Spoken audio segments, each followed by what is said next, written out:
Lian terbangun dari tidurnya manakala ponselnya berdering kedua Lian tertaut penuh kebingungan manakala dia melihat adanya nama Jongkok di sana. Lalu sepersekian detik setelah sadar dari kantungnya, wanita itu menoleh. Tidak ada Jongkok di sana. Dengan hela napasnya dia pun menerima panggilan itu dan menempelkan benda pipi pintar itu di telinganya. Tak lama setelahnya suara Jongkok pun terdengar.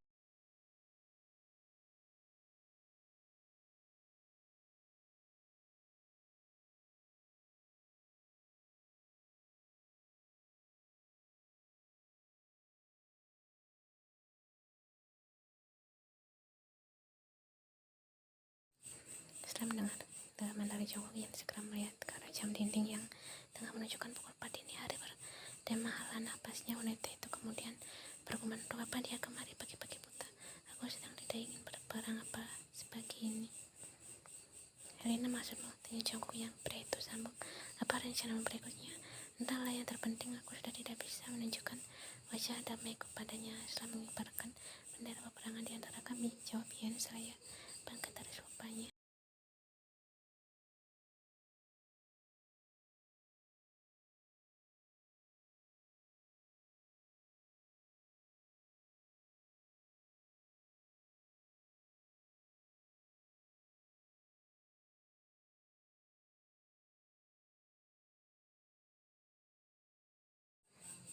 Miliknya sebuah kutukan yang datang secara tiba-tiba. Seperti itulah Helena Kim datang saat setelah Ian mengakhiri panggilannya bersama Jongkok.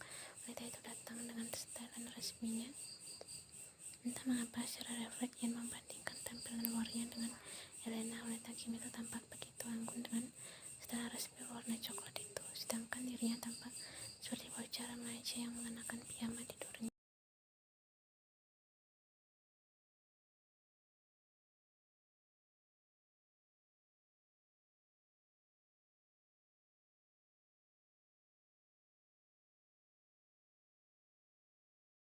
Dia hanya sedang tidur, jawab Ian terus, namun setelah melihat Helena sedang tidak ingin menanggapinya karena wanita itu memiliki gangguan pendengaran. Nyatanya Helena memilih untuk diam. Jemari dengan koper warna krem itu masih mengusap punggung tangan Taeyong bebas dari info. Sesaat setelahnya wanita itu mengangkat tangan Taeyong untuk dia tempelkan pada pipinya. "Taeyong, kenapa kau harus terluka seperti ini?" tanyanya entah kepada bayangan malam atau gelapnya dini hari. Ian meridu dia melihat bagaimana Helena bersikap lembut kepada Taeyong jauh berbeda dengan perilakunya kepada pria itu. Selama ini dia cenderung bersikap brutal dan keluar dari tata aturan. Dia sering memaki Taeyong atau mencubit hidung besar itu.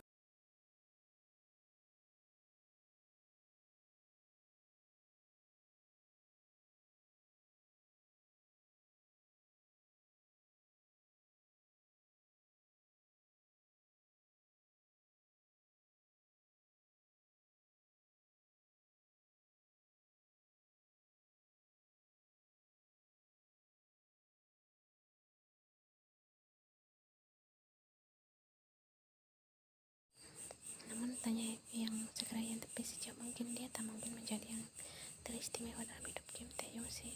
Ketika hubungan mereka hanyalah sebuah hubungan teman ranjang. Lian panggil Helena yang detik itu pula mampu menyadarkan ia dari alam lamunannya.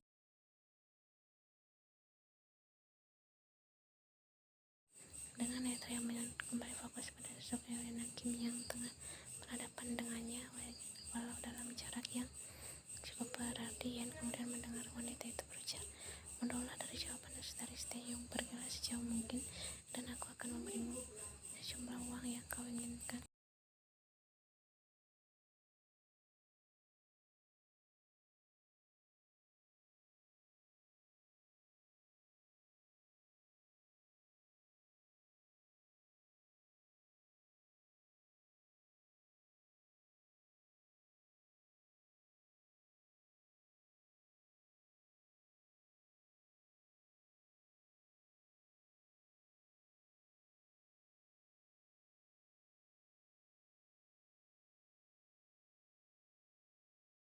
"Bukankah jika dia sudah merasa cukup denganmu, dia tidak akan menekan ranjang padaku?" tanya Ian yang sengaja menekankan kata ranjang di sana.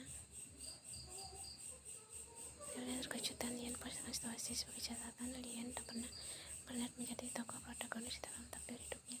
Dia sudah cukup sebagai tokoh protagonis selama belasan dia hidup. Kini dia sudah saatnya menjadi antagonis untuk menyelamatkan hidupnya.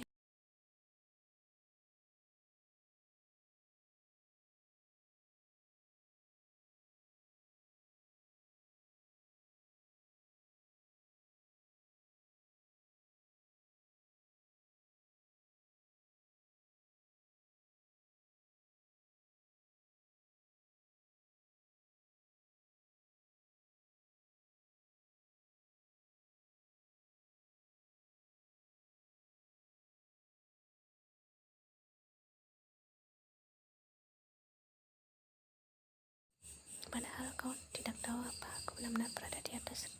Seperti yang sudah aku katakan sebelumnya, jika tidak melakukannya saja sudah membuatku terancam mati, kenapa tak melakukannya saja sekalian? Masih dengan air mata yang terus menetes, Helena kemudian bertanya, katakan saja yang sesungguhnya, kau menggoda suamiku atau tidak?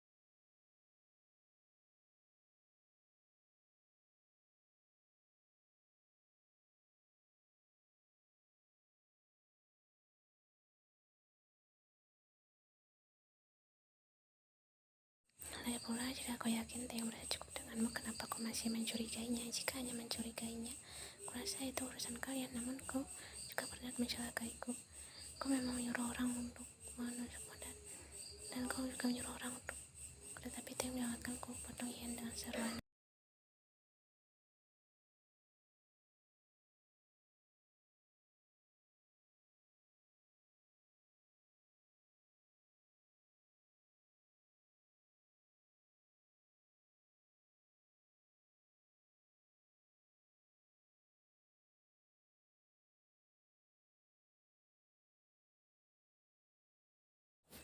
Helena Kim sudah pergi dan setelah meminta bantuan Yonggi untuk melacak keberadaan wanita itu, Yen menghela napas penuh kelegaan nyaman kala Yonggi menjawab bahwa wanita itu sedang dalam perjalanan menuju Busan untuk menangani satu proyek menggantikan pekerjaan Taeyong.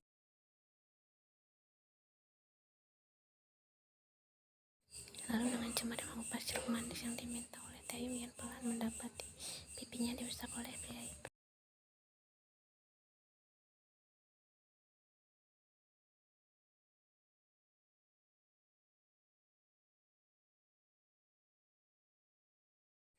Sementara itu, Yen meminum bubuk kamu dengan cemar yang menyiapkan jeruk yang sudah dia bersihkan ke dalam mulut Taeyong yang setia menerima suapan dari Yen. Dalam masalahnya, Yen pun berujar, jangan terlalu banyak bergerak dulu, kamu bisa semakin. Nanti jika sudah pulang, aku ingin kau juga yang merawatku, ujar Taeyong. Aku bukan pembantu, balas Yen dengan ketus. Memajukan bibirnya secara refleks, Taeyong kemudian berujar, kau hanya perlu duduk di sampingku. Ngomong di mana jongkok, tanya Taeyong setelah menerima suapan lagi dari Yen.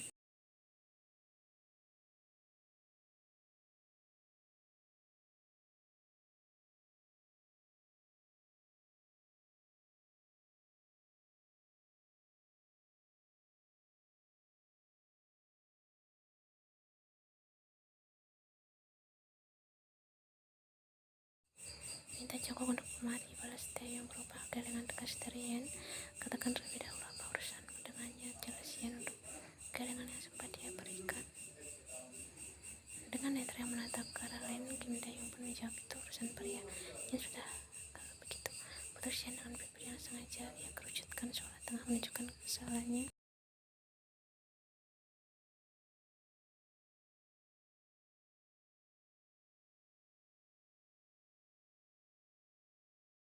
Jangan berteriak, nanti lukamu semakin parah, potong Yen dengan semuanya. Kim Taeyong terdiam di tempatnya hingga Yen kembali menunjukkan raut tenangnya. Lalu tak lama setelahnya Taeyong berbisik, yang berani mengganggu hanya kau tahu.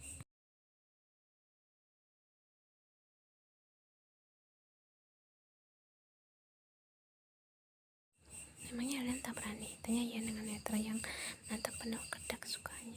Taeyong menyadari itu. Dia menyadari bagaimana Yen tampak tak senang dengan adanya nama Helena dalam konversasi mereka. Kan tapi jongkok tak berusaha untuk menggoda wanita itu kali ini. Hubungan keduanya sedang manis-manisnya dan Taeyong ingin merusak itu. Oleh karenanya dia pun menjawab, aku memang yang Yan seraya menyiapkan jeruk itu lagi ke dalam mulut Taeyong. Yan panggil Taeyong tiba-tiba menatap Taeyong dengan sorot penuh tanyanya. Yan kemudian mendengar Taeyong berujar, semalam Jimin di depanku.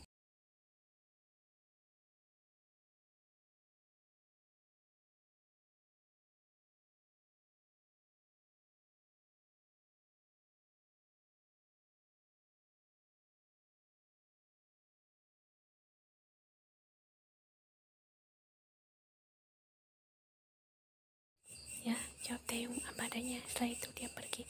Sambung Taeyong yang kembali merasakan beban berat dalam dirinya saat dia melihat bagaimana ekspresi kosong yang diberikan oleh Yen.